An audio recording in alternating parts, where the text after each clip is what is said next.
I know my sheep. My sheep know my voice. Ich habe eine Frage. Ich weiß, mein Deutsch schrecklich ist, aber spricht jemand hier Deutsch? Wie viele Leute sprechen Deutsch? Spricht jemand Deutsch? Ah, gut. Aber bitte, stehen Sie auf. Bitte, just bitte. Danke sehr. Okay, Gott sei mit Ihnen. Bitte setzen Sie sich. Okay, now, if you did not stand up and wondered, why did that person stand up and sit back down again?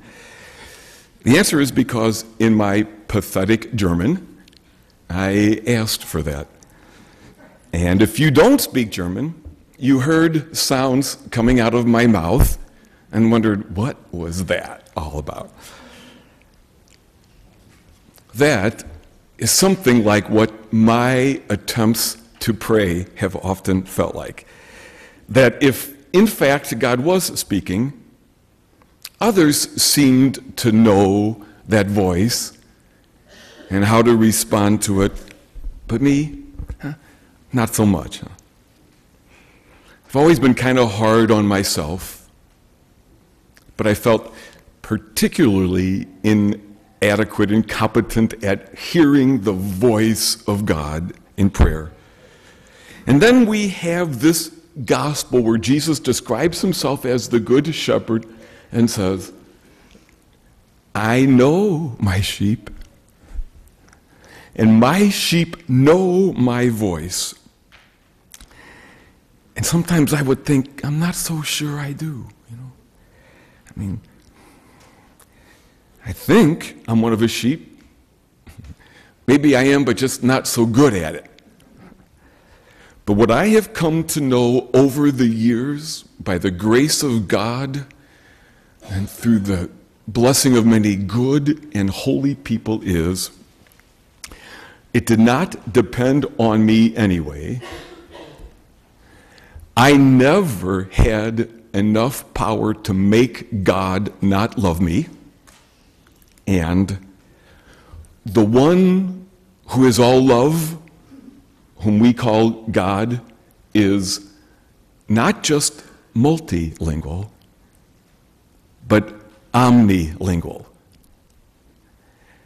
That God knows how to speak in a way to connect to each of his sheep, even me, even you. You. The good shepherd knows each of his sheep. And this knowing is more than this little, oh yeah, I know her, I saw her at church last week. Okay. It is such an intimate knowing that the good shepherd knows how to connect in a way that is unique to each of us, in a way that you and I can hear. And if I might be so bold, I suggest this.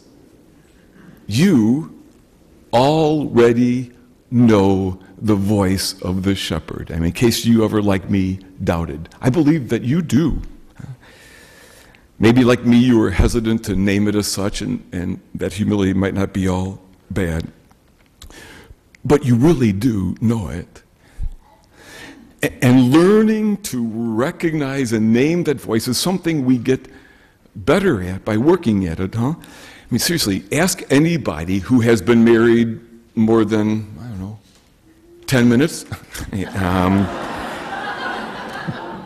of the continual work it is to hear each other better with words or without words. Huh? It's true of any friendship. It's true of us and God. It's work, it's doable, and it's worth it. So, what does the voice of the shepherd sound like to you? You might not trust yourself at this very much. It might not be anything you've given much attention to.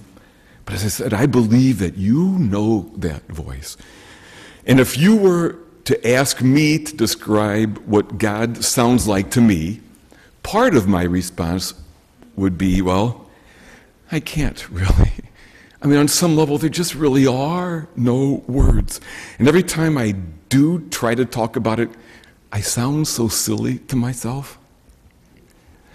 But since I'm only blessed to be with you this one time, I thought that it might be good if I tried to put some words around that, not because my prayer is that different or so great, but precisely because I am so ordinary.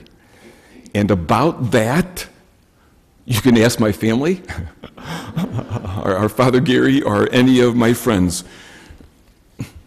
Again, words are completely inadequate.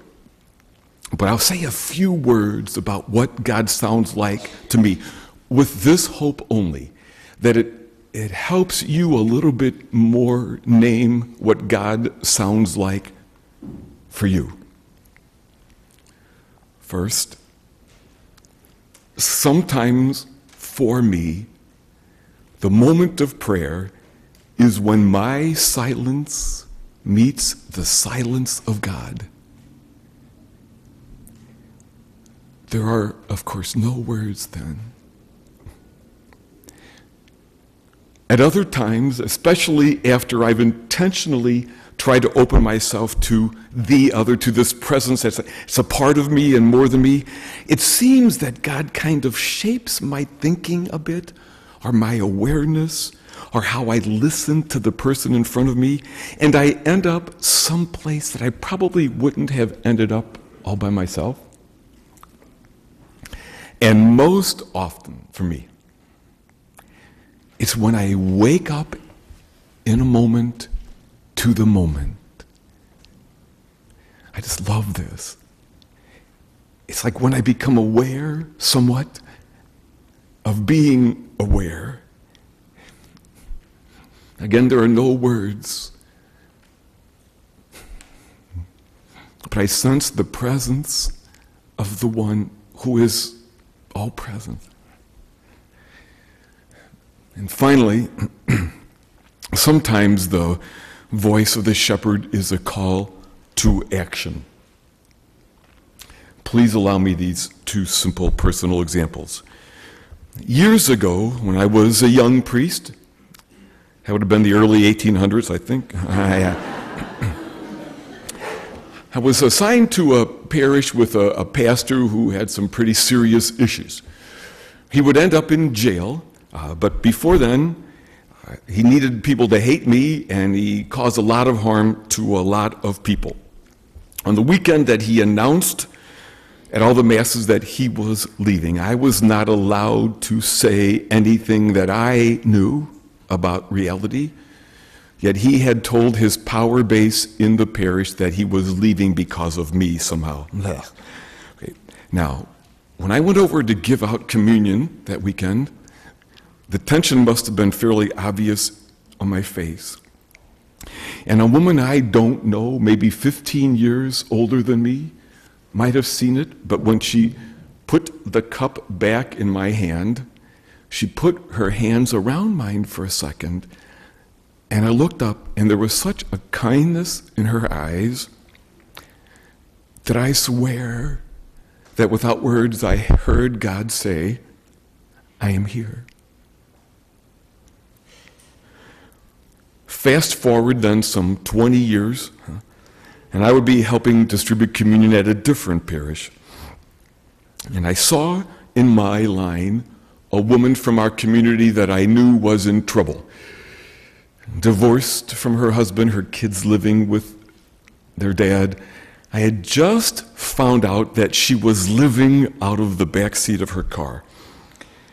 And it kind of caught me off guard, and though it wasn't something I would normally do, I thought I ought to squeeze her hand or show her some kind of love and welcome. But I got self-conscious or something, and I waited, and I missed my chance. I think God was prompting me, and I missed that chance. Now, I believe our good shepherd, true to his word, does speak. And that voice is always filled with great compassion, and it will again and again turn me and all of us back to work again for a more just and loving world. And my one sentence summary for all of this: how does God speak? How does God come to you? God comes disguised as your life. How does God come to you? God comes disguised as your life. Sometimes in a nudging through a friend or family member, a moment of beauty in art or poetry or music, in a challenge that stirs us,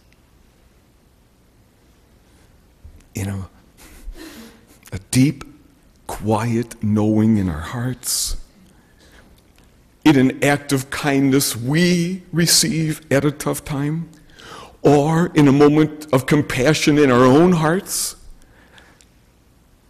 or even waking up briefly, or just for a moment, to what is most real on an ordinary Sunday in April on Forsyth Avenue with an imperfect community and a deeply flawed priest and a God who is, that's B, not him. Oh, yeah.